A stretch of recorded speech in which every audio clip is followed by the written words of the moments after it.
이런 또 의견도 내고 있습니다. 자, 여러 가지 현안들 계속 이어가 보겠습니다. 현안과 그리고 특히 미국 대선이 지금 치러지고 있고 마무리가 좀 돼가고 있는데요. 이것도 한번 저희가 하나하나 짚어보죠. 자, 오늘 새롭게 조합을 구성을 했습니다. 오늘 새롭게 한번 구성해봤는데요. 신은규 변호사 그리고 문희정 평론가 모셨습니다. 안녕하십니까? 네, 안녕하십니까. 네, 반갑습니다. 안녕하세요. 네, 반갑습니다. 예. 자, 오늘 저희가 수요일은 원래 최지문 교수님이 함께하시는 박봉규 날인데, 원조죠, 원조. 네, 원조 박봉규 날인데 최지문 교수님이 지금 상 중이기 때문에 갑자기 모친상을 예. 당해서 오늘 방송이 함께할 수가 없습니다. 뭐 갑작스럽게 상을 당하셔가지고요. 네, 여러분들 또 위로의 메시지 많이 또 보내주시고 최지문 교수님 위로해 주시면 고맙겠습니다. 자, 그래서 오늘 저희 특별히 오늘 문희정 평론가 함께 네. 했는데 오늘 아침 일찍부터 와서 계시더라고요. 좀 깜짝 놀랐습니다. 이게 약간 네, 저는 첫 직장이 방송국이다 보니까 예, 방송은 항상 1시간 전부터 무조건 대기해야 된다라는 네. 걸로 배워서 와, 아직까지 그 습관이 좀 몸에 배서 일찍 가지 않으면 좀 불안해서 예. 일찍 진짜 오셨더라고요. 네. 신인규 변호사님은 거의 방송 시간 다 돼서 오셨죠. 예, 저는 좀 맞춰서 오는 편입니다. 초심을 잃으신 거 아닙니까? 저는 처음부터 맞춰서 다녔기 때문에 그랬어요. 예, 초심을 유지하고 있습니다. 초심을 유지하고 있다. 예, 열심히 하도록 하겠습니다. 열심히 좀 달려주시면 고맙겠습니다. 네. 오늘 특히 이제 문희정 평론가 모신 이유는 바로 미국 대선 때문이에요. 네. 미국 대선 얘기를 그래도 저희가 해보고 우리 앞으로 그 결과에 따라서 우리나라에 어떤 영향이 있을지 짚어봐야 되는 거 아니겠습니까? 그래서 특별히 모셔서 말씀 좀 들어볼 텐데 지금 투표는 계속 진행이 되고 있는 거죠? 그렇습니다. 네. 그 우리 시각으로 음. 어제 오후 2시부터 사실 시작된 곳도 있고요. 네. 대체로는 어제 저녁부터 시작이 됐습니다. 딕스노비치라고 하는 아주 특수한 곳에서 네. 6명의 주민이 이제 자정에 와. 예, 하는 그 관례가 있어서 네. 거기만 이제 특별히 자정에 탁 했던 거고요. 그러니까 현지 시각으로 5일 0시에 했던 거고 대부분의 지역에서는 그냥 오전 5시에서 7시 사이에 시작을 해서 이제 저녁 때 끝나는 그런 방식을 취하고 있죠. 네. 그러니까 이게 보니까 오늘 오후 2시 알래스카를 끝으로 마무리가 된다. 그렇습니다. 그러니까 이게 뭐, 시간대가 달라가지고 이렇게 다 차이가 나는 거죠. 그러니까 너무- 미국 본토만 4개 시간대가 있으니까요. 예, 그래서 항상 동부 시각 기준으로 나오는데 네. 우리 입장에서는 되게 헷갈리는 거죠. 왜냐하면 우리나라와 동부가 또 14시간 차이가 나거든요. 네. 네. 선거타임이 끝나고 하니까. 그렇습니다. 그래서 굉장히 좀 헷갈리는 부분들이 있는데 네. 중요한 거는 이번에는 뭐 그래서 언제 결과가 나오나요? 뭐 맞아요. 쉽게 나오지 않을 거기 때문에 투표는 끝나도 네. 결과는 쉽게 나오지 않는다. 쉽게 나오지 않을 거기 때문에 뭐 네. 그렇게 조바심을 안 내셔도 된다. 근데 중요한 건 전 세계가 지금 미국 대선만 바라보고 있는 상황이거든요. 그러니까요. 네. 신은규 변사님은 뭐 투표권이 없으니까 미국 그렇죠. 대선에 투표는 못 하셨고. 그렇지만 이제 평론권은 있죠. 국제 정치를 저도 뭐 어쨌든 예. 미국 대선이라는 게 사실 우리나라의 그 정치 구조에 그 상당한 영향을 미치기 때문에 그럼요. 관심을 갖지 않을 수가 없는 거고 네. 그리고 지금 미국 대선도 굉장히 지금 해리스와 트럼프가 팽팽하게 맞붙고 있기 때문에 그 관심과 그 열기가 아주 뜨겁다고 보여지는데요. 네. 무엇보다도 미국 대선은 사실 좀 특수한 선거 구조를 취하고 있지 않습니까? 그러니까 538명의 그 선거인단을 뽑아서 이제 거기서 이제 간선제로 이제 거기서 선거인단들이 투표를 하기 때문에 사실은 더 많은 표를 직접 선거로 얻어도 또 지는 경우가 덜어 나오기도 하고 그래서 끝까지 관심을 가지고 네. 두고 볼 수밖에 없는 그런 선거로 보여집니다. 그러니까 이게 간접 선거기 때문에 이제 주별로 누가 이기냐, 누가 그 선거인단 가져오느냐 그렇죠. 이런 제도나 좀 그래서 헷갈리기도 핵심 하는데 주들을 이제 잘 볼 필요가 있는 병합주 거죠. 이런 데를 병합주들. 봐야 된다.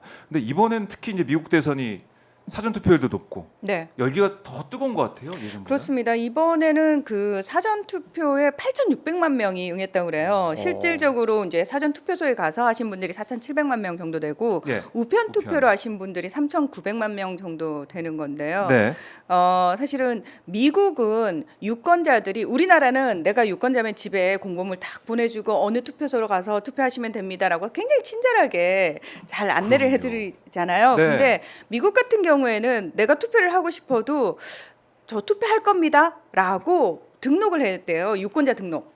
아 그래요? 네, 유권자 아무나 등록을 못하네. 해야 됩니다. 그래서 네. 실질적으로 한 2억 4,400만 명 정도가 투표를 할 수 있지만 그 중에서 네. 제가 투표를 실질적으로 하겠습니다라고 해서 유권자 등록을 한 분들 그리고 거기서 또 다시 실질적으로 투표를 하신 분들 이걸 이제 좀 가르다 보면은 지난 2020년 대선 때 1억 6천만 명 정도가 투표를 했다라고 얘기가 나오는 거죠. 예, 그렇게 사전투표 열기가 높아서 이게 또 누구한테 유리하냐 이런 분석도 계속해서 언론에서 하고 있는데 현지에서는 조금 어떻게 예측을 하고 있는지 뭐 우리가 여기서도 보고 있지만 뉴스를 네. 보고 여러 가지 생각을 좀 하고 있지만 현지 언론들 뭐 CNN을 비롯한 미국의 유수 언론들이 뭐 지지하는 후보도 있고 하지만 어쨌든 사전투표일이나 아니면은 마지막 막판 여론조사를 가지고 예측을 하지 않습니까? 어떻게 하고 있습니까? 지금 뭐 거의 50대 50이라고 얘기를 하고 있잖아요. 5대 5예요? 네, 그리고 사실 수백 개의 여론조사를 계속 돌렸는데 네. 사실 7월 달에 민주당 같은 경우에는 후보가 바뀌거든요. 바이든에서 해리스로 바뀌는데 그 과정에서는 살짝 컨벤션 효과가 일어났었습니다. 그래서 네. 해리스가 전국 여론조사에서는 뭐 3, 4% 앞선다라는 얘기까지 나오고 경합주에서도 심지어 엎치락뒤치락 한다라는 얘기가 나왔었지만 네. 트럼프가 다시 따라잡았어요. 그래서 사실은 전국 여론조사에서조차도 트럼프가 앞선다라는 결과가 나오기도 하고 지금은 거의 결과적으로 50대 50이다라고 얘기를 하는데요. 자, 여기서 우리가 봐야 되는 게 뭐냐면 우리 언론이 주로 이제 번역을 해서 기사를 내는 언론들이 미국 주류 언론이라고 하는 곳들이 거의 대부분 민주당을 지지하는 성향의 언론들입니다. 그런데 예. 지난달 말에 무슨 일이 있었냐면 그 대표적인 언론 중에 하나인 워싱턴 포스트가 네. 이번에는 우리가 어떤 후보도 지지하지 않겠다, 지지 선언을 하지 않겠다라고 발표를 했어요. 굉장히 이례적인 왜 거거든요. 그랬을까? 그러니까 뭐 그 과정을 좀 살펴보니까 실제로 해리스 지지를 하는 사설 초안을 올렸는데 그 과정에서 그 워싱턴 포스트의 소유주가 아마존 창업자 제프 베이조스거든요. 베이조스가 스탑. 야. 예, 그렇게 개입을 해서 우리는 저널리즘 본래의 초심으로 돌아가서 어느 쪽도 지지하지 않겠다라고 얘기를 해가지고 그것 네. 때문에 디지털 구독자가 20만 명이 빠졌다 뭐 이런 얘기도 나오고 예, 했었는데요. 예. 뭐 LA 타임즈라든지 USA 투데이 같은 언론들도 원래는 네. 민주당 성향이었는데 이번에 같이 동참을 했습니다. 지지 선언 안 했습니다. 그래요. 네. 이거 좀 눈여겨볼 그런 부분이네요. 굉장히 눈여겨볼 부분이라고 저는 생각을 하는 게 뭐냐면은 미국 네. 주류 언론이라고 해서 사실 미국 전체를 대변한다고 보시면 안 되는 게 그 언론들의 평소 논조를 사실은 잘 보셔야 되는 게 맞고요. 우리 언론이 워낙 그쪽을 주로 인용 보도를 하다 보니까 많은 분들이 그냥 그 얘기가 미국 전체 여론인가 보다라고 받아들이게 된다는 거죠. 그러니까 이게 데자뷰가 되는 게 힐러리 클린턴하고 2016 트럼프가 년이요. 네. 붙었을 때도 그때도 언론만 쭉 보신 분들은 국내 언론 보신 분들 특히 아니 당연히 힐러리가 되는 거 아니야 이런 생각했는데 트럼프가 돼서 깜짝 놀랐던 기억이 있습니다. 그때 여론조사를 보면은 제가 사실 그때 열심히 여기저기 네네. 방송 나가서 미국 대선 관련해서 얘기할 때였는데 힐러리가 된다고 얘기했군요. 네, 저 완전히 그때 거짓말장이 되고 나서 저도 뒤통수 맞은 거잖아요. 근데 그 이후로 미국이 약간 달라졌어요. 미국 언론들이 스스로도 충격을 받은 거죠.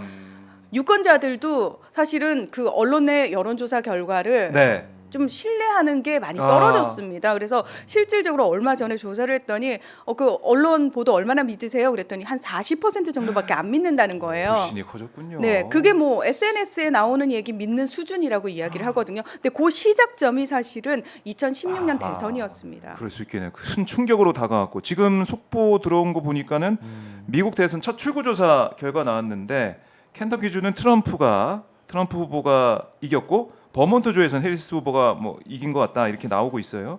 그래서 켄터키가 8석, 버몬트가 3석이니까 트럼프가 8석 가져가고 버몬트가 3석을 해리스가 확보했다. 근데 미국이 뭐 이렇게 돼 있는데. 50개 주잖아요. 네. 50개 주면은 그냥 대체적으로 한 20개 주씩은 딱 지지하는 정당이 거의 픽스돼 있어요. 고정돼 있습니다. 그래서 7개 경합주라고 얘기를 하는 게 뭐냐면 여기는 바뀐다는 거예요. 지지하는 정당이. 그래서 경합주가 되는 거고 지난 대선에 비추어 봤을 때 그냥 여기는 항상 거의 민주당 지지, 여기는 항상 공화당 지지로 나눠 봤을 때 선거인단 구조가 네. 해리스 부통령은 226명 확보라고 아. 얘기가 나오고 트럼프가 219명 확보 이렇게 나오는 거예요. 그래서 경합주 7개에 93명의 선거인단이 있거든요. 그래서 과연 이 예. 93명을 어떻게 나눠 갖느냐에 따라서 승자가 결정이 된다. 요 얘기가 나오는 거죠. 네, 그래요. 아, 이제 미국 대선 이 룰 자체도 참 그래요. 굉장히 흥미진진한. 복잡하죠. 예. 복잡해요. 복잡한데 자, 뭐 이 전문가 계시니까 그래도 변호사님들 먼저 물어보는 게 나을 것 같습니다. 해리스입니까, 트럼프입니까? 훅 들어가 보죠. 아니 근데 예. 너무 박빙이어가지고 네. 이건 정말 뭐 맞추기가 너무 어려운 그런 상황인데 그냥 저는 그냥 경향적으로 봤을 때는 네. 트럼프에 대해서는 한번 경험을 해봤잖아요. 아. 미국 시민들이. 그래서 트럼프 시대를 한번 더 겪는 거에 대해서 우려와 또 그 시대를 또 그리워하는 이게 지금 되게 공존하는 그런 그렇죠. 느낌이고 예. 사실 이번 대선은 미국 민주당이 해보나 마나했던 선거 아니었겠습니까? 원래 바이든이 굉장히 토론도 못하고 맞아요. 그 트럼프한테 완전히 밀려가지고 사실은 트럼프가 그때 그 뭐죠? 그 총기, 그 총격. 피격 사건 예. 있었을 때만 해도 막 사진 나오고 야 미국 대선 뭐 보나마나 끝났다 막 하다가 갑자기 바이든이 또 전격적으로 후보를 사퇴하는 아주 그 깜짝 놀랄 만한 그런 결단을 하면서 이제 해리스가 또 급부상을 했고 그러니까 이게 뭐 정말 예측 불가 상황인데 네. 근데 이제 우리나라를 놓고 보면 참 모르겠습니다. 이게 트럼프가 됐을 때는 훨씬 더 예측 불가능성에 빠지지 않는가 그런 면에서는 해리스가 되면 조금 더 우리 정부와 함께 할 수 있는 부분들이 더 많지 않나. 저는 조금 더 해리스 쪽으로 제 마음은 조금 기우는데 전망은 정말 모르겠습니다. 이게 누가 될지는 정말 예측 불허인 상황입니다. 신인규의 마음은 해리스로 해리스 쪽으로 이제 가 있는. 그러니까 이게 정치 양극화의 상징이다 보니까 그러니까 네. 트럼프는 자국 우선주의잖아요. 그러니까 자국 우선주의로서 이게 외교적으로는 어디로 튈지 모르는 그게 저는 상당히 그 불가 예측성 이 굉장히 외교에서는 참 위험할 수도 있기 때문에 네. 그 트럼프 경우는 한번 우리가 경험을 다 해보지 않았습니까? 음. 그래서 하여튼 그 부분은 아마 많은 분들이 좀 감안해서 보시지 않을까라는 생각이 듭니다. 네. 근데 해리스냐 뭐 트럼프냐 그게 뭐 결과가 제일 우리가 궁금해하고 중요한 이런 부분인데 그래도 트럼프 겪어봤다고 했으니까 트럼프가 어디에 튈지 모르고 또 방위비 분담금도 다시 협상해가지고 더 많이 가져갈 것 같고 그리고 미국 우선주의를 계속해서 강화시켜 나갈 것 같고 이래가지고 아마 우리 국민들의 심정이 신인규 변호사처럼 트럼프보다는 그래도 민주당 해리스가 낫지 않냐 이런 얘기를 많이 할 것 같아요. 근데 평론가의 냉철한 시각으로 볼 때 누가 좀 유리하다고 보십니까? 그래도 저는 사실 국제 관계상에서 네. 외교적으로 봤을 때는 트럼프가 훨씬 운신의 폭이 넓습니다. 아 그래요? 네, 그러니까 이게 많은 분들이 해리스는 바이든의 정책을 그대로 이어받을 거란 말이죠. 그래서 굉장히 안정적일 거야라고 맞아요. 생각을 하죠. 예. 자, 이 얘기는 뭐냐면은 사실 국제 관계에서도 미국과 지금 어떤 관계를 맺고 있느냐는에 따라서 각 국가들의 입장이 다 갈리잖아요. 자, 바이든이나 해리스 같은 경우에는 외교 정책에 있어서 특별히 운신의 폭이라고 할 게 없습니다. 왜냐하면 예측 가능한 선택을 하거든요. 근데 트럼프 같은 경우에는 탑다운이에요. 완벽하게 본인이 결정합니다. 아 거의 모든 걸 본인이 결정합니다. 본인이 결정 빵 터트리고 밑에서 그걸 수습하고 따라가는 시스템이에요. 북미 정상회담이 열릴 수 있었던 이유가 사실은 정치 아웃사이더인 트럼프가 대통령이었기 때문이거든요. 그래서 그런 부분과 관련해서 중국도 그렇고 일본도 그렇고 사실은 지금 민주당 정부가 이어지는 게 안정적이긴 하겠지만 어떻게 우리가 조금 해볼 그 조금 뭐 틈이 안 보이는데 트럼프가 오게 되면 오히려 그래도 딜을 좀 해볼 수 있는 가능성이 또 하나가 생긴다라고 평가를 하기도 하거든요. 네. 그래서 안정성을 지향하느냐 아니면 그래도 딜을 할 수 있는 사람을 이제 조금 바랄 것이냐 그 차이라고 보면 되고요. 예. 그래서 각 국가들이 지금 트럼프 복귀에 대비를 다들 하고 있어요. 그래요. 네, 실질적으로 그 나토 같은 경우도 가장 트럼프 제1기 때 나토하고 많이 부딪혔던 이유가 뭐냐면은 니들 나라의 방위비를 2% 수준까지 GDP 2% 수준까지 약속해놓고 그거 안 지켜?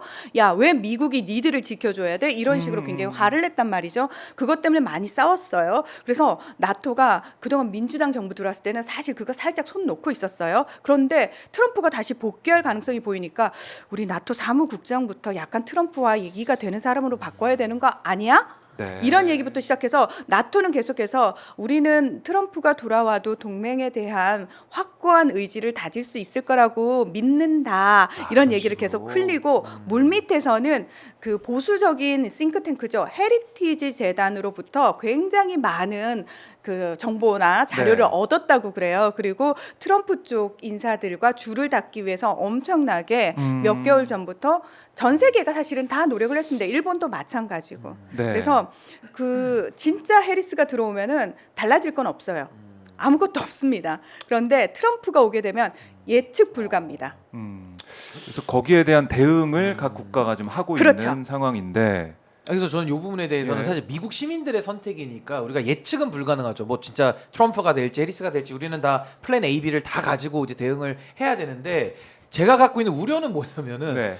트럼프가 되면은 럭비공이고 예측 불가능하고 네. 균열이 있을 수는 있어요. 들어갈 틈바구니가 있을 수는 있는데 네. 대한민국 국익 입장에서 봤을 때 아하. 더 불리해질 가능성도 있다. 예를 들면 뭐 방위비 같은 것만 하나 예를 들더라도 뭐 민주당 정부가 되면 어차피 또 미국 국익을 또 우선하니까 우리가 어느 정도 외교 관계로 풀어나가야 될 문제들이 있는 건데 네.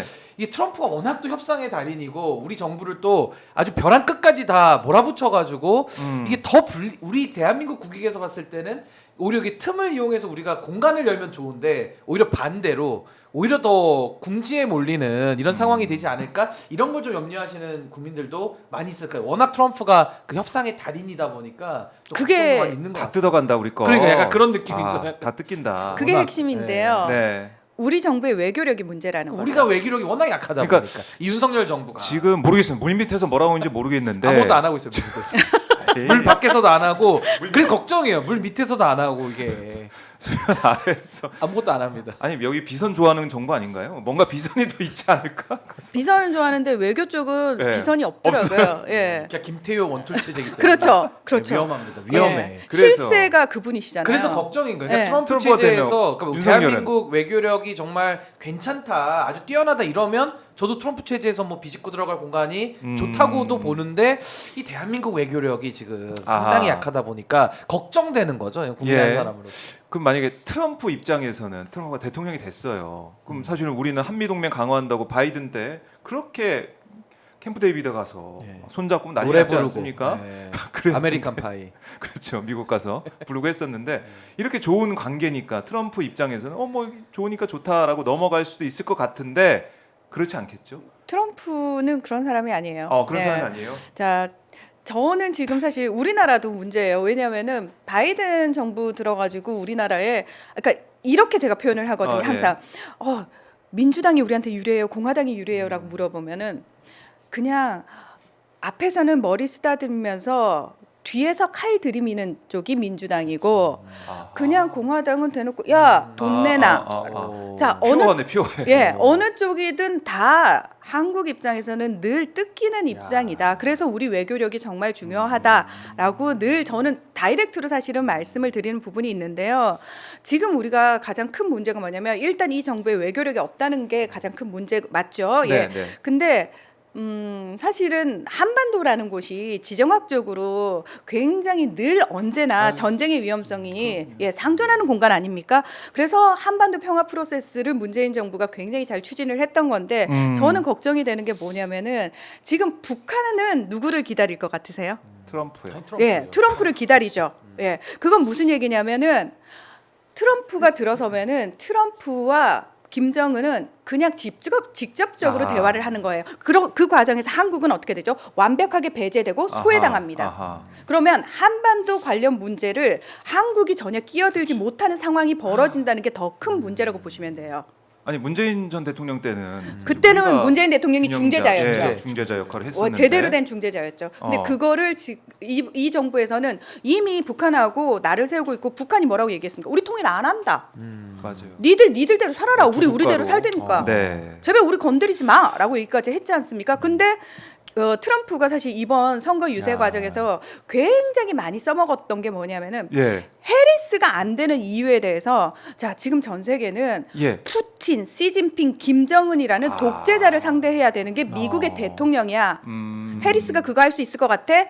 바이든 정부를 봐. 바이든이었기 때문에 지금 전쟁이 2개나 일어난 거 아니야. 내가 대통령이었으면 전쟁 자체가 안 일어났어. 혹하는데 이게 이 그쵸? 논리가? 근데 그 논리가 실제로 백인 남성들한테는 통하지. 먹히는 거예요. 아하. 그래, 세계 강대국인 미국인데 해리스는 좀 약하지 않아? 심지어 아. 바이든도 약했는데 네. 이게 실제로 사람들한테 어필을 크게 했다라는 겁니다. 그러니까 저게 이제 통미봉남이잖아요. 그러니까 네, 북한도 네. 그걸 원하고 미국도 트럼프가 됐을 때는 저도 우리 평론가님 말씀대로 진짜 우리 정부가 완전히 배제될 수 있고 큰일 가뜩이나 났네. 외교력도 네. 없는데 더 할 게 없어지는 이런 그러니까 국익적인 차원에서는 사실 네. 뭐 트럼프가 되든 해리스가 되든 저도 미국은 자국 우선주의가 그렇죠. 어느 정도 작동이 누가 되기 되든. 때문에 상관은 없지만은 네. 그래도 우리 입장에서는 조금 더 해볼 여지가 있는 그렇죠. 쪽으로 아마 좀 바라고 계시지 않을까. 참 어려운 그래요. 문제입니다. 어려운 네, 문제인데 어렵습니다. 네. 어떤 결론을 날지 네. 그 뭐 저희가 뭐 예측해보고 거기에 대해서 우리가 대응을 어떻게 할지 이것도 중요하다고 볼 수가 있는데 그럼 우리 평론가님은 네. 누가 될 거라고 보시는지 지난번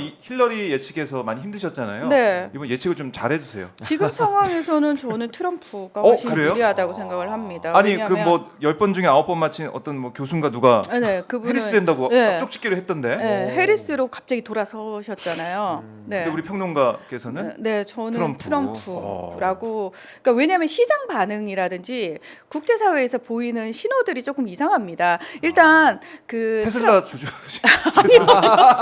테슬라. 아, 저는 그렇지 않으세요? 네. 없습니다. 없고. 이 객관적인 평론이. 아, 알겠습니다. 객관적인 평론, 문희재 평론가 상관없습니다. 상관없습니다. 예. 네, 자 일단 많은 분들이 해리스가 될 것 같은데요라고 얘기하시는 게 뭐냐면은 주로 해리스를 지지하는 그 언론들의 보도를 보셨기 때문에. 근데 그 언론에서조차도 박빙이라고 이야기를 하죠. 아 지난번에는 이긴다라는 얘기를 많이 했는데 완벽하게 이번엔 이긴다고 50대 얘기를 50. 했는데 이번에는 50대 50이라고. 어. 그러니까 그 언론들조차도 박빙이라고 얘기를 하고 일단 워싱턴 포스트가 먼저 발을 쓱 뺐잖아요.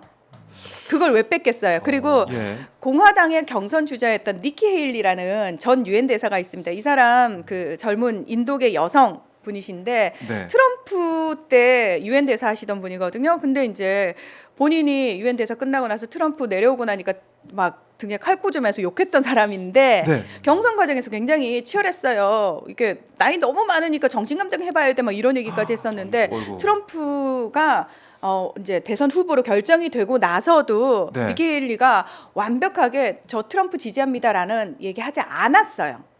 그래요. 근데 그런데 갑자기 3일 날 월스트리트 저널에 기고를 해요. 아, 트럼프가 100% 완벽하진 않지만 우린 트럼프를 선택해야 돼. 오. 자, 이게 무슨 의미냐면은 지금 트럼프는 그 얘기를 해요. 계속. 내가 당선되잖아. 내가 취임하면 딱 하루만 독재자가 될게라고 얘기를 해요. 그건 하루만 독재자가 되겠다고 얘기를 해요. 그건 뭐냐면 다 죽여버리겠다는 거예요. 아유. 그리고 본인을 겨냥했던 특검 나 2초 만에 해고할 거야라고 얘기하고 실제로 트럼프는 트럼프 1기와 트럼프 2기는 굉장히 달라질 겁니다. 트럼프 1기 때는 트럼프조차도 아마 대통령이 될 거라고 생각을 못했던 것 같아요. 그러다 보니까 본인 내각을 꾸려야 되는데 본인 사람이 없잖아요. 본인은 그렇죠. 정치 아웃사이더고. 그렇죠. 그래서 여기저기서 세력이 추천받아서 없었죠. 예. 사람들을 이렇게 꽂아놨더니 이 사람들이 다 어떤 상황이 벌어졌죠? 그만두고 나가서 다 트럼프 욕하고 트럼프 뒤에 칼 꽂고 네. 배신하는 행위들을 뒤통수 보였어요. 맞았어요. 뒤통수를 아하. 맞았어요. 그리고 북미 정상회담 때 볼튼이 사실 마지막에 이 회담을 틀었는데 트럼프는 두고두고 이거에 대한 후회를 굉장히 많이 하거든요. 그리고 이 인사들이 다 회고록 내면서 트럼프 욕을 엄청나게 했단 말이죠. 아이고, 그러면서 가만히 안 동시에 뒷담화를. 예, 아유. 이번에 해리스 지지를 선언한 공화당 인사들도 꽤 되고요. 그 인사들 거의 대부분이 해리스 쪽으로 붙었단 말이에요. 네, 네. 자, 이 사람들은 진짜 트럼프가 되면 이 사람들은 죽어요. 저 무서운 말씀을 아니 제가 표현을 격하게 하는데 트럼프는 정치적으로 이제 네, 정말 정치 생명 다 끊어놓을 예. 겁니다. 그게 가능한 그걸 할 수 있는 사람이니까 지금 엄청나게 이제 공포에 휩싸여 있어서 어떻게는 아하. 똘똘 뭉쳐가지고 무조건 해리스 당선을 위해서 애를 써야 되는 상황인데 트럼프 2기가 되면은 완벽하게 트럼프에 충성하는 사람들로 쫙 꾸려질 겁니다. 그리고 이미 그 사람들이 거의 다 인선이 끝났다라고 얘기를 하는데 거기에 누가 선두를 하고 있냐면 트럼프의 장남이요. 자, 1기 때는 트럼프의 큰딸이 이방카가 네. 그의 남편인 제러드 쿠시너 유대인 출신이죠. 맞아요. 그들이 사실 앞장서서 네, 했어요. 그런데 어느 순간부터 이방카가 보이지 않습니다.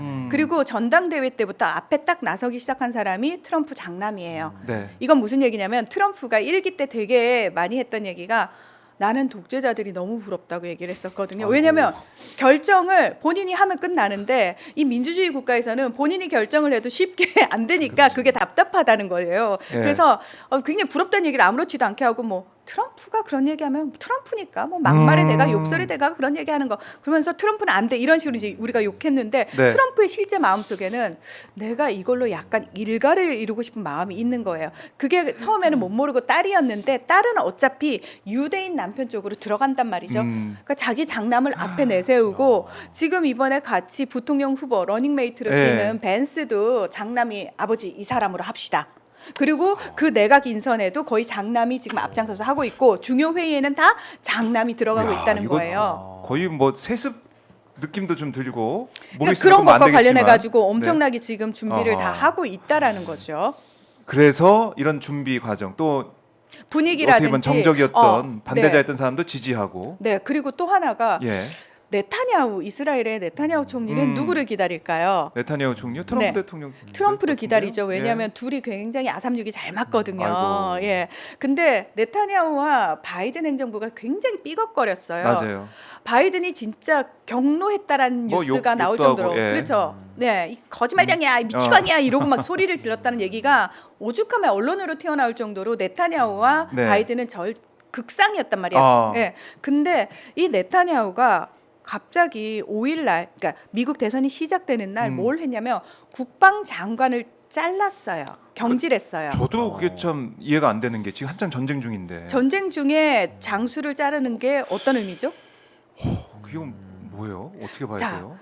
바이든 행정부는 네타냐후가 전혀 컨트롤이 되지 않으니까 네타냐후의 라이벌들을 굉장히 많이 접촉을 했어요. 네타냐후를 끌어내리고 그 사람들 그 자리에 앉히고 싶은 마음이 있어서 실제로 그 시도를 여러 번 합니다. 말을 안 들으니까. 네, 베니 간츠라고 하는 상대당, 상대당 그 청백당이라고 하는데 그 정당의 대표를 미국으로 불러들이기도 하고요. 그때도 네타냐후가 굉장히 화를 냈거든요. 네. 총리가 허락 안 했는데 네가 뭐하러 지금 전쟁 중에 미국을 가 이러고 난리쳤는데 미국이 그래도 대화가 되는 쪽이 요아브 갈란트 국방장관이었어요. 이쪽은 네타냐후하고 계속 부딪히는 같은 당이긴 합니다만 성향이 달라요. 그래서 그래도 온건 쪽이니까 미국이 대화를 할 수 있는 사람이 갈란트 국방장관이었어요. 실질적으로 여러 가지 전쟁에서 중요한 부분을 놓고 네타냐후 총리하고 계속 대립각을 이뤄왔는데 네. 자를 수 없었어요. 왜냐하면 바이든 행정부가 딱 버티고 있으니까 자르해봐 그렇죠. 막 이렇게 되는데 미국이 서포트 안 해줄 텐데. 5일날 바로 잘랐어요. 아, 물론 대선 때문에 정신이 없을 거라는 걸 이용했을 수도 있지만 제가 봤을 때는 뭔가 감지를 하지 않았을까. 트럼프가 될 거다라는 베팅을 한 거군요. 네. 그래서 이런 여러 가지 국제적인 정세 분위기도 미국 내에 흘러가는 그런 여론 분위기, 특히 뭐 사실 이민자 문제 때문에 네. 미국 특히 이제 백인들은 엄청 화가 나 있고 그렇죠. 원래 가서 자리 잡은 이민자들도 화가 나 있는 거 아니겠습니까? 그러니까 화가 이게 경쟁자들이 계속 들어오니까 경쟁 이민들이 맞아요. 해리스가 맞아요. 이민을 그 안 막으니까 얼마나 화가 났겠어요. 풀어주니까. 그 이민 문제, 국경 문제를 사실 바이든 대통령이 해리스한테 일임을 했어요. 그러니까요. 그래서 해리스가 그 책임자였는데 그 국경에 단 한 번도 가지 않았다는 거예요.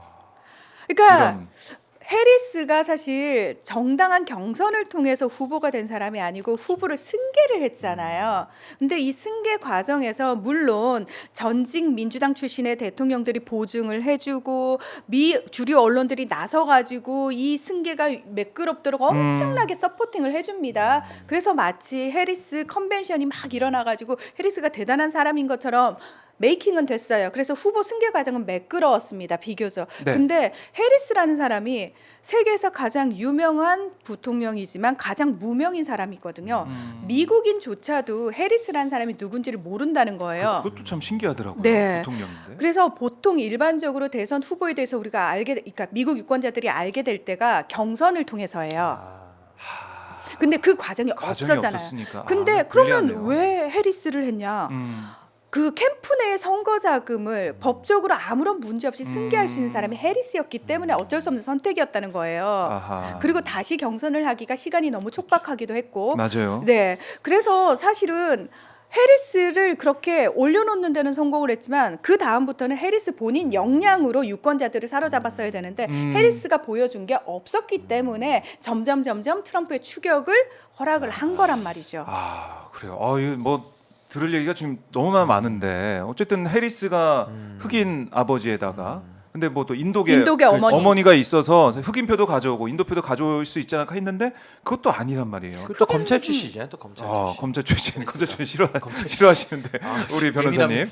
그래서 지금 이 내부 분위기는 그러니까 언론만 통해서 보는 거 말고 언론도 50대 50에 할 정도니까 해리스 쪽을 지지하는 쪽도 그러다 보니까 트럼프가 좀 유리한 상황이 아니냐라고 평론가님 말씀해 주셨습니다. 그래서 저는 여기서 트럼프. 이제 핵심이 되는 부분이 뭐냐면은 과연 그 보수적인 백인 여성들이 얼마만큼 이제 해리스를 찍느냐. 소위 이제 히든 해리스. 예전에 2016년에 샤이 트럼프에 이어서 히든 해리스가 얼마 정도 될 거냐가 문제라고 얘기를 하잖아요. 그런데 일단 지금 그 경합주 중에 하나인 미시건에서 아랍계는 해리스 지지를 선언하지 않은 상태거든요. 네. 물론 소수 단체가 선언을 하긴 했습니다만 네타냐후를 전혀 통제하지 못하는 상황에서 민주당 정부한테 굉장히 화가 나 있고 사람들이 되게 희한한 게 뭐냐면은 유권자들은 인내심이 별로 없어요. 사실은 바이든이 들어서서 경제가 좋아진 부분이 맞거든요. 근데 물가가 많이 오르다 보니까 내 삶이 힘들어졌다고 생각을 하고 그 원인을 어디서 찾냐면 사람들이 내 삶이 팍팍해지면 다 부정적으로 보게 돼요. 이 정부가 잘한 게 없어. 그러니까 해리스가 여러분 마음 안다. 내가 그럼 대통령이 되면 이거 잘하겠다라고 얘기하니까 뭐라고 얘기를 하냐면 네.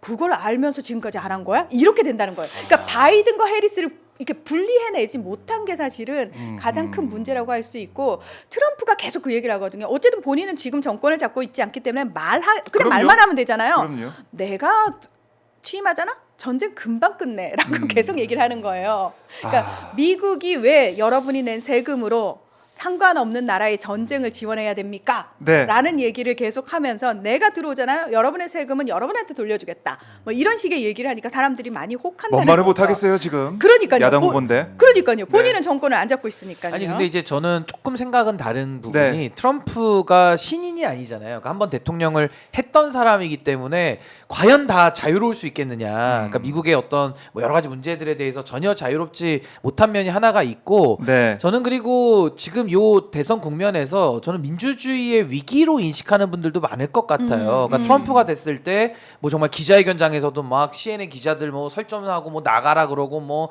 엄청 지금도 아까 우리 평론가님 말씀해 주셨지만은 굉장히 그런 독재적 경향을 가지고 있잖아요. 네. 그러니까 미국 시민들도 충분히 고려할 것 같아요. 이게 트럼프가 됐을 때 뭐 좋아지는 면도 일면 있겠습니다만은 네.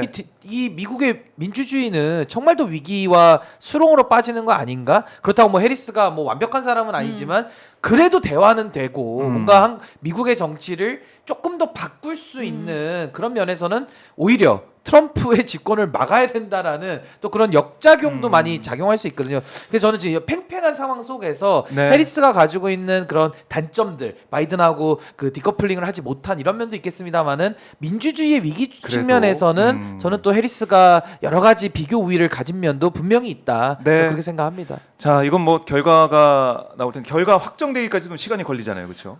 많이 걸릴 겁니다. 아마 왜냐면은 일단 그 사전 투표 중에서 우편 투표 같은 경우에는 각 주별로 언제 도착한 우편 투표까지를 인정할 것이냐가 다르고요. 뭐 소인만 찍히면은 선거가 끝나고 나서 도착해도 인정하는 주도 있고요. 또는 그 소인이 찍히지 않더라도 우편 투표가 뒤늦게 도착하면은 인정을 해주는 주가 있기 때문에 애리조나 같은 경우에는 뭐 거기 13일 정도 소요될 거다라고 13일. 얘기를 하는데 중요한 거는 네.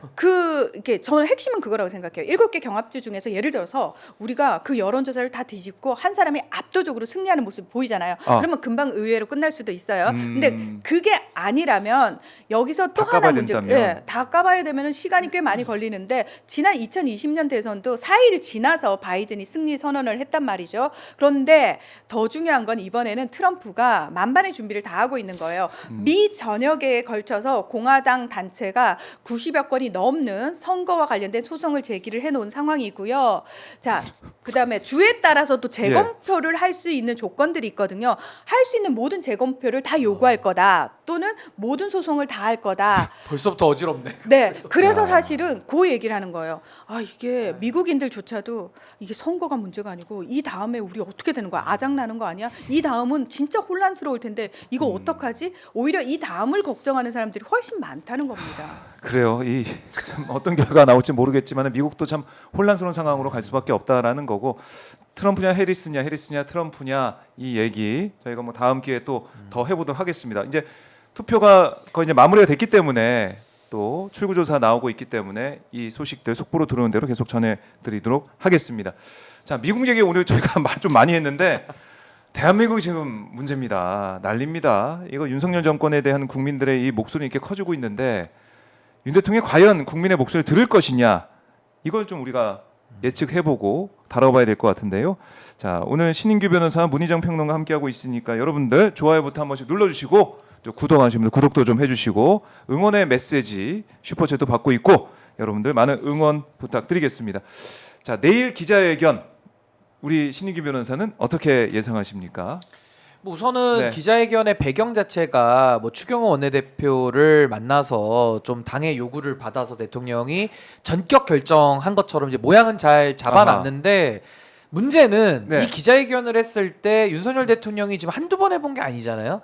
기자회견을 그동안에도 많이 해봤는데 하면 할수록 더 수렁에 빠지고 더 늪에 빠졌던 네. 그런 과거 전례들을 생각해 보면 지금도 이 기자회견은 뭔가 위기를 탈출하기 위한 위기를 모면하기 위한 기자회견입니다만은 과연 그 뜻대로 될 것이냐 저는 매우 회의적으로 보고요. 네. 지금 이 문제는 그렇게 어려운 게 아닙니다. 그냥 김건희 씨에 대해서 김건희 여사에 대해서 법 앞에 평등을 선언해라. 그리고 윤석열 대통령이 공정과 상식을 외쳤고 그동안도 검사로 특검 검사로 수많은 사람들의 범죄를 수사했던 네. 그 전력에 비추어 보면 그 과거 검사 윤석열은 김건희의 범죄를 과연 놔뒀을 것이냐 아니거든요. 검사 윤석열의 마음으로 그러니까 지금은 검사 윤석열과 한 여성을 사랑하고 사랑에 빠진 대통령 윤석열의 아주 치열한 갈등이다.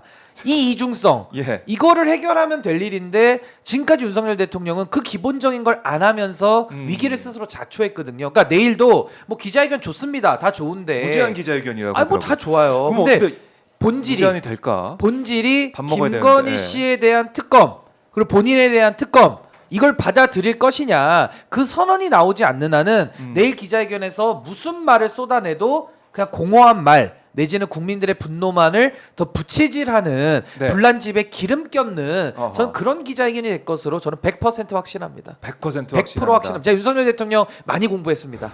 잘 압니다 제가. 아니 특검을 받는다고 할 수도 있잖아요. 아, 받는다고 전격적으로. 하고 만약에 예. 야당 추천이든 뭐든 국회에 일임합니다. 알아서 하십시오. 어. 당당하게 임하겠습니다라고 만약에 내일 하잖아요. 저부터도 윤석열 대통령 그 긍정에다가 한번 투표해 보겠습니다. 여론조사 전화 오면은 예. 긍정으로 제가 체크해 드릴게요. 한 두세 주 정도는.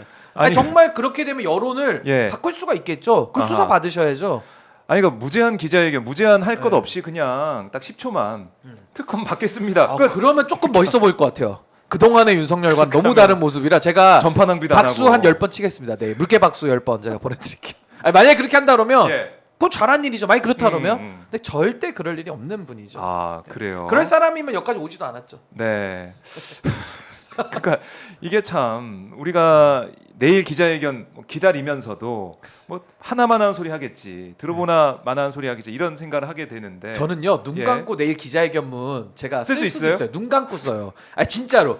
내일 아마 다 보시겠지만 초반에는 또 정부 성과 얘기할 겁니다. 막 통계 얘기하면서 네. 잘했는데 우리가 소통이 미흡해가지고 최근에 위기를 좀 자초했다. 네. 좀 유감이다 정도 얘기할 겁니다. 그 어, 정도. 그 그러고 정도. 나서 이제 뭐 최근에 있었던 얘기들, 뭐 명태균 씨 논란 뭐 이런 거 좀 약간 언급 정도. 네. 그러면서 뭐 약간 뭐 좀 불미스럽게 그런 일이 있었지만은 앞으로 더 심기일전해서 잘하겠다. 내각 개편도 좀 하고 약간의 그 긍정적인 것도 섞어야 되니까요. 그렇게 마무리될 가능성이 저는 매우 높다고 봅니다. 아, 안 봐도 비디오입니다. 안 봐도 비디오다. 안 봐도 유튜브라고 좀 하죠. 안 봐도 비디오 유튜브입니다. 너무 연식이 좀 예, 오래돼 죄송합니다. 보이니까 안 봐도 유튜브입니다. 안 봐도 쇼츠다 이렇게.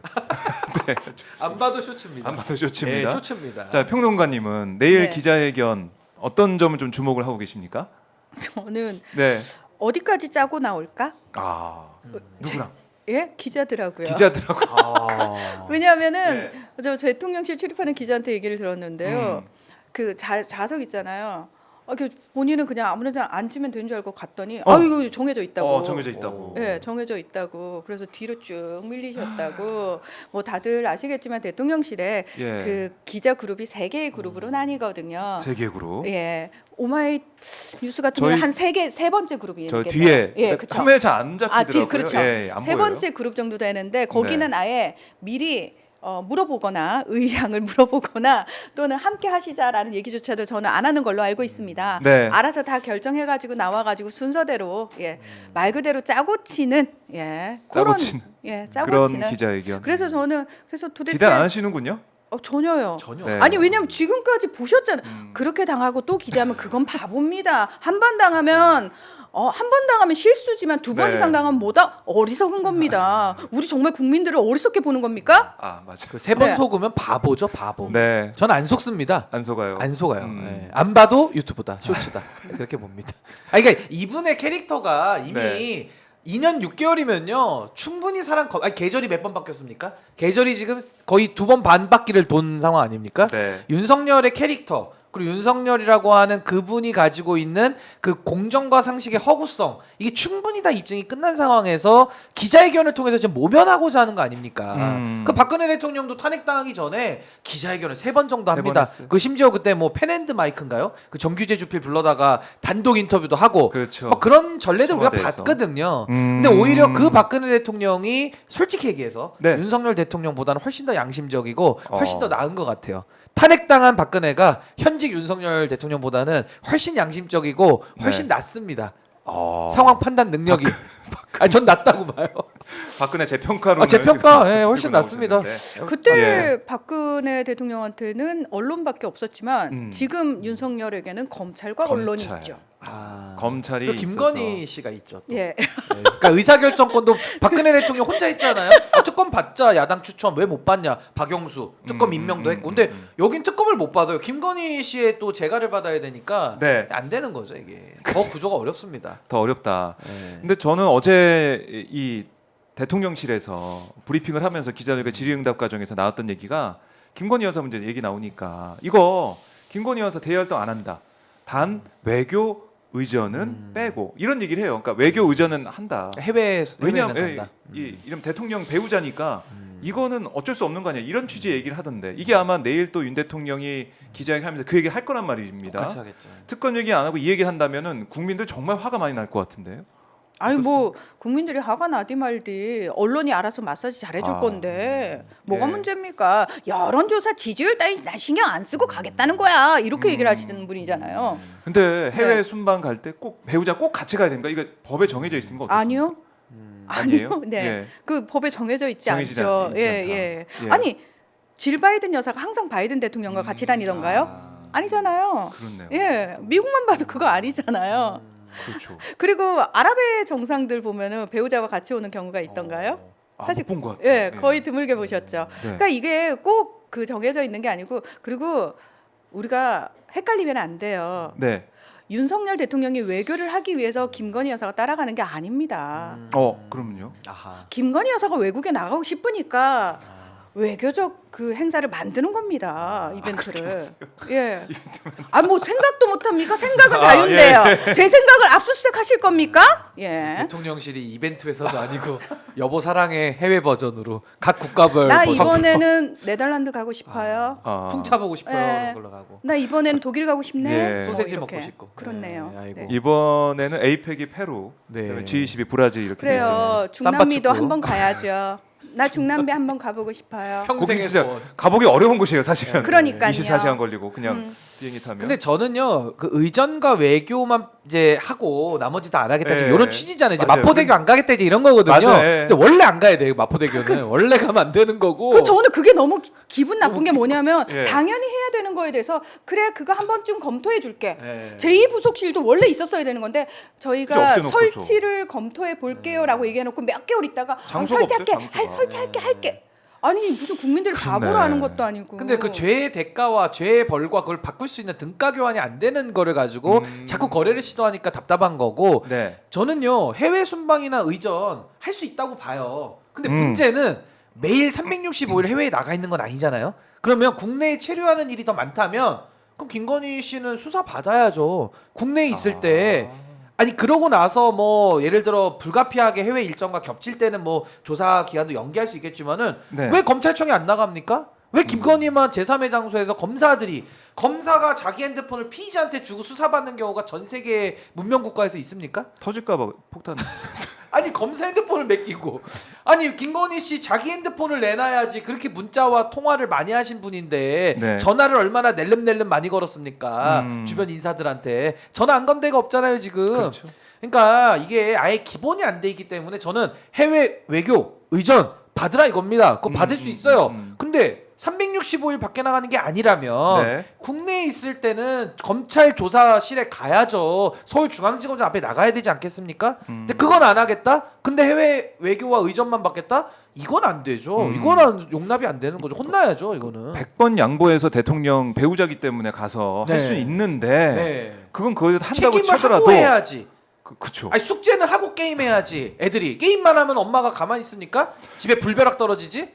숙제는 하고 예. 그다음에 남는 시간에 놀고 해야지. 자기 일은 안 하면서 어떻게 맨날 자기 누릴 것만 누립니까? 그렇죠. 김건희 씨? 네, 그럼 정신을 혼나지. 차리셔야지. 그럼 혼나지. 국민들 혼나죠. 가만히 안 있지. 몽둥이 들죠, 몽둥이 국민들이. 네. 그래서 지금 보면은 김건희 여사 이제 문제를 내일 아마 얘기를 할 거예요. 크게 두 가지 아니겠습니까? 명태균 관련된 육성, 김영선 그 얘기하는 그 부분 아마 대통령실에서 해명한 걸로 똑같이 할 거라고 전 봐요. 전화가 너무 많이 와서 정신이 없는데 전화 받아서 그냥 뭐 덕담 해준 거다 이렇게 끝날 것 같아요. 제가 볼 때는 그 문제 그리고 김건희 이 문제 이 두 가지 크게 기자들이 많이 물어볼 것 같습니다. 평생 네. 은혜를 잊지 않겠습니다. 고맙습니다. 그 육성 내용이 충격적이기 때문에 충격적이지. 거기에 대한 정말 국민들이 납득할 수 있는 해명을 해야 되겠고 아이고 진상 참 규명을 해야 내가 되는데. 박절하지 못해서 그렇게 말이 또, 많네 당에서. 말이 많네. 국민들이 말이 많네. 내가 박절하지 못해서 그 박절하지 말도 못한 예. 부부 말이 많네. 될 것 같은데 네, 말이 많죠. 명태균 씨 검찰 조사가 하필이면 공교롭게도 네. 공교롭게도 대통령 기자회견 다음 날이에요. 와 이거는 정말 대단하더라고. 왜냐하면 이렇게 할 수 있지 않겠습니까? 대통령이 말하는 톤을 보는 거야. 명태균. 이 정도. 날 지켜줄 것 같다. 검찰 구속 안 당할 것 같다. 그러면 명태균 검찰 조사 받으면서 그냥 까지 않고 들어갈 수도 있잖아요. 맞아요. 시점을 이렇게 잡아가지고 명태균한테 사인을 주는 게 아니 이런 생각이 들던데 어떻게 보셨어요? 그러니까 약간의 그 사실상 윤석열과 네. 명태균은 지금 넓게 보면 공범 관계로 봐야 돼요. 음. 나중에 수사가 들어가면 뭐 주범은 당연히 뭐, 네. 뭐 윤석열 대통령으로 몸통은 보지만은 네. 어쨌든 공범으로 봐야 되는데 저렇게 대통령이 기자회견을 목요일 날 하고 또 같은 공범인 명태균은 그 다음 날 지금 조사실에 들어간다는 거 아닙니까? 이거 너무 좀 언짢죠. 그리고 굉장히 좀 어색하죠. 이상한 거고 의심이 되는 게 전 당연하다고 보고. 네. 근데 저는 지금 명태균 씨는 일관되게 대통령실에 SOS를 쳤거든요. 어떻게요? 뭐라고? 계속 SOS를 쳤죠. 뭐 좌파 언론들 믿었더니 뭐 믿을 게 안 된다는 둥. 뭐 페이스북을 통해서 계속 뭐 미륵 보살상도 올리고 막 계속 그러잖아요 지금. 뭐 계속 이제 SOS를 치고 불상을 있는데 올리고. 불쌍해 보이잖아요. 불쌍을 그리고 올리니까. 그것도 있잖아요. 이거 육성 없다. 네. 민주당이 육성 안 가지고 있다. 그러니까 이런 얘기까지 민주당이 하면서 좀 뻥친다 뭐 이런 취지인데 내가 다 가지고 있어. 나는 안 불어요. 이거. 예. 근데 뭐 어찌 됐든 지금 대통령실에 SOS를 치지만 대통령실도 구조가 참 어려운 게 지금 지지율이 바닥인데 여기서 구조하려고 해도 거의 썩은 동아줄이에요. 잡으면 잡을수록 끊어집니다. 그래서 이도저도 못하는 상황인데 이번에 유심히 봐야 되는 게 뭐냐면은 창원지검의 검사들 4명을 투입했다라는 기사가 나오고 있어요. 창원지검에. 11명이 됐다고 하더라고요. 근데 그 4명의 특별수사팀이다. 검사들이 네. 상당히 좀 관록 있는 검사들이거든요. 그럼 이 의미가 뭐냐? 지금 명태균 게이트는 창원지검에서 정치자금법 수사가 일부 있고 네. 또 중앙지검에서 지금 소위 말하는 이 공천 개입과 관련된 덩어리가 큰 여론조사 이쪽이 이제 중앙지검에 가 있거든요. 분산해서 수사하고 있는데 창원지검에 경륜 있는 검사들 4명을 투입을 한다는 뜻은 뭐냐면은 제가 볼 때는 SOS를 거절하고 지금 대통령실에서는 명태균 선에서 어떻게든 한번 꼬리를 잘라보겠다라는 겁니다. 그러니까 소위 말해서 창원발 수사 태풍이 서울로 북상하지 못하도록 창원에서 먼저 막아보겠다. 네. 이 뜻이거든요. 그냥 지역에서 농간을 그렇죠. 부렸던 사람을 그리고 이게 중요한 게 창원지검선에서 기자들도 창원지검에서 수사를 주도권 갖고 하면요 취재도 좀 어렵습니다. 왜냐하면 기자들이 뭐 매일 창원에 내려갈 것도 아니고 모텔이 이제 동났대요. 동나기도 네, 하고요. 창원에. 근데 이게 또 서울에서 중앙지검에서 하면은 기자들이 매일 가서 아마 취재를 할 거거든요. 그러니까 이런 면에서는 아마 대통령실은 창원지검에서 명태균 너 혼자 독박 써라. 우리에게 올라오게 하지 말아라. 아하. 라는 신호를 지금 한쪽에서는 보내고 있는 거예요. 네. 그래서 이게 약간 공범들 간의 입맞춤으로도 볼 수 있지만 또 한켠에서는 명태균 꼬리 자르기도 동시에 진행되고 있다. 그래서 어제 명태균 씨가 변호인을 선임을 했는데 네. 김소연 변호사를 선임을 했죠. 김소연 변호사. 예, 이런 것도 좀 유의미하게 우리가 봐야 될 네. 부분들입니다. 아니 그분이 억울한 부분이 있겠다 싶어서 네, 본인이 네. 선임을 하셨다고. 그러니까 무료로만 해준다고 하더라고요. 해준다고. 그러니까요. 뭐 이것도 근데 어떻게 좋은 변할지 선택인지는 모르겠지만 모르겠어요. 모르겠습니다. 봐야 될 것 같은데 명태균 씨가 또 SNS에 한 44분 전에 글을 또 올렸네요. 또 올렸어요? 어려운 글을 올렸어요. 백두산의 돌들은 칼을 가는데 다 하고 두만강의 물들은 말을 먹여서 없구나. 남아 20세가 되어 나라를 평안하게 하지 못하면 후세에 누가 대장부로 불러주리요. 뭐 이런 글을 올렸습니다. 한자를 많이 쓰셨네요. 네, 한자를 올려가지고 좀 당황스럽긴 한데, 자, 이 명태균 게이트라고 사람들이 이제 부르기까지 하는 이 상황, 이게 거의 이제 보수 쪽 주요 인물들 다 연결이 돼 있다 보니까 그야말로 보수의 종말이 오는 게 아니냐. 어떻게 보십니까, 평론가님? 네. 저는 뭐 그렇다고 해서 보수가 없어지겠습니까? 네. 어떻게든 또 다른 방식으로 살아남지 않겠나라는 생각이 드는데 음. 이걸 통해 가지고 우리 국민들이 좀 배워야 되는 부분들이 있죠. 네. 사실은 예전 같았으면은 이런 일들이 터지면은 그냥 저 사람들 소수만의 어떤 문제라는 식으로 굉장히 저 사람만 도려내면은 모든 문제가 다 해결되고 아무 문제 없는 것처럼 생각을 했었잖아요. 네. 언론도 사실은 그렇게 만들었었고, 근데 지금은 사실 명태균이라는 사람을 도려낸다고 해서 그 명태균과 비슷한 사람이 명태균밖에 없겠냐는 거예요. 아. 그렇지 않겠어요? 그리고 사실은 그동안은 우리가 몰랐는데 명태균이라는 사람이 드러남으로 인해 가지고 보수 쪽에 저런 사람들, 뭐 보수뿐만 아니라 진보도 마찬가지지라고 얘기하는 분들도 계시던데, 어쨌든 이런 일들이 국민들 모르게 물밑에서 이렇게 횡행하고 있는 거에 대해서 우리가 좀 경각심을 더 가질 필요가 있지 않나. 그리고 조금 더 저는 언론들이 이런 감시 활동을 좀 해야 되는 게 맞지 않나라는 생각을 진짜 많이 하거든요. 네. 왜냐하면은 우리 문재인 정부 때 독일 언론이 그런 얘기를 했었어요. 네. 한국의 민주주의 발전이 굉장히 눈부신데 가장 뒤쳐져 있는 게 언론이고, 언론이 사실은 한국 사회의 발전을 가로막고 있고 네. 발목을 잡고 있다라는 식의 얘기를 많이 하거든요. 그리고 윤석열 정부 들어서서도 사실은 이 정부가 언론을 탄압하고 표현의 자유를 탄압하는 것처럼 보이지만 정작 그 밑에 또 언론들에 따라서는, 외신들에 따라서는 그런 얘기도 해요. 언론의 자유를 가장 많이 보장해줬던 문재인 정부에서 언론들의 모습은 이렇지 않았다라는 식의 얘기도 하거든요. 네, 그런 것들을 보면서 언론이 해야 될 역할을 제대로 하지 못할 때 과연 그 언론들이 본인이 존재 이유를 증명하지 못한다면 굳이 존재해야 될 이유가 있느냐. 그래서 네. 저는 조금 더 이번 기회를 통해 가지고 우리 전체적으로 좀 성장하는 계기가 돼야 되지 않나. 그래서 단순히 명태균 잘라냈고 이 정부를 뭐 어떤 식으로든 뭐 바꿔내고 했다고 해서 우리가 자, 할 일 다 했다, 이제 다 깨끗해졌어가 절대 아니라는 거를 알았으면 좋겠다라는 생각 진짜 많이 듭니다. 그래서 보수 괴멸 안 됩니다. 어떻게든 살아남겠죠. 예, 중요한 거는 보수는 있어야 되는 게 맞잖아요. 네. 보수도 있어야 되고 진보도 있어야 되고 다양하게 있어야 되는데, 중요한 건 얼마만큼 투명하고 건강한 상태로 이 사회에서 존재하느냐가 문제 아니겠습니까? 그 방향에 저는 초점을 맞추는 게 장기적으로 대한민국을 위해서 훨씬 바람직하다고 생각을 합니다. 저는 네. 이제 그 보수의 종말이라는 책을 쓴 저자의 입장에서는 네. 이 보수라는 게 당연히 존재는 하지만은 지금의 이 보수로 상징되는 뭐 검찰 보수, 그리고 명태균 같은 명태 보수, 이 구태 보수를 뜻하는 건데요. 네. 뭐 이런 보수들은 이제 저는 종말을 해야 된다라는 그건 생각이 맞는 있고, 거죠. 네, 맞습니다. 응. 근데 저는요, 아까 언론 얘기 저는 너무 공감하는 게, 이번에 우리가 2016년도에 했던 2017년에 했던 그 탄핵은요, 사실상 미완성의 탄핵이었어요. 왜냐하면 검찰 권력에 의지해서 내지는 제도권 언론이 앞장서서 만들어낸 탄핵이었기 때문에 저는 국민이 빠져있던 미완성의 탄핵이다. 물론 문재인 정부가 그렇게 해서 올라왔을 때 더 시민사회와 함께 갔었더라면 아쉬움은 남습니다만은 이미 뭐 지나간 걸 제가 탓할 수는 없는 것 같고, 이번 탄핵은 그렇게 해서 등장한 정치검찰이 검찰 정권을 만들지 않았습니까? 그 언론도 거기에 기생을 하고 있기 때문에 이번 탄핵만큼은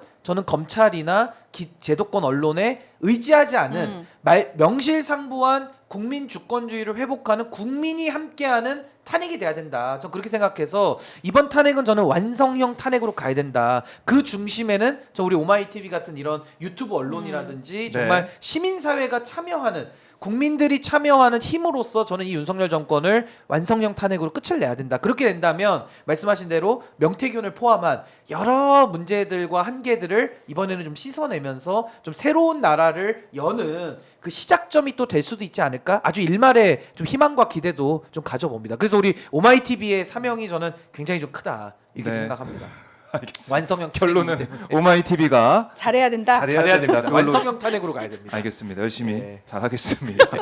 자, 두 분 아침부터 오늘 말씀 너무나 잘 들었고요. 다음에 또 뵙고 방송 통해서 말씀 나누도록 벌써 시간이 하겠습니다. 다 갔나요? 벌써 10시가 벌써 시간이 됐어요. 아, 빨리 예. 가네요, 진짜. 빨리 갑니다. 네. 두 분 또 활동 열심히 해주시고요. 그 좋아요의 종말이라도 오늘 좀 막아줬으면 좋아요 좋겠습니다. 정말 막아주시고 막아주십시오. 오늘 좋아요의 슈퍼챗의 종말을. 종말이 좀 온 것 그건 같아서 받아드리겠습니다. 예, 종말이 왔는데 좋아요의 종말이라도 좀 막아. 좋아요 정말 막아주시고 네 좋아요 버튼 꼭 눌러주시고 응원 댓글도 부탁드리겠습니다. 예. 두 분 오늘 고생 많으셨습니다. 네, 고맙습니다. 예, 고맙습니다. 자, 지금 저희가 링크를 띄워드릴 텐데요. 이재명 대표 이 무죄 판결 촉구 탄원 계속해서 이어지고 있습니다. 아, 지금 보면 50만이 좀 넘어가고 있고요. 이재명 대표 무죄 판결 촉구 탄원 이재명 무죄탄원.com 이재명을 지킵시다라고 돼 있는 링크 이렇게 저희가 이제 보여드리고 있습니다. 15일, 25일 이번 달에 두 차례 1심 선고가 내려지게 되는 이재명 대표인데 국민들이 목소리를 내고 있습니다. 이거 어떻게 유죄가 나올 수 있겠느냐. 무죄 판결 촉구를 하는 목소리가 커지고 있고 50만을 넘어서 많은 분들이 지금 계속해서 서명에 나서고 있습니다. 이게 몇 만까지 갈지 아마 100만까지는 가지 않을까 그런 생각을 하게 되는데요. 자, 이재명을 지킵시다. 이재명 민주당 대표 무죄 판결 촉구 탄원 서명 이렇게 진행이 되고 있고 저희가 오마이TV에서는 오후에 좀 진보 진영 우리 취재진들과 함께 특별 릴레이 방송도 진행할 예정입니다. 자, 이렇게 신인규, 문희정 두 분과 함께하는 순서를 마무리했고 자.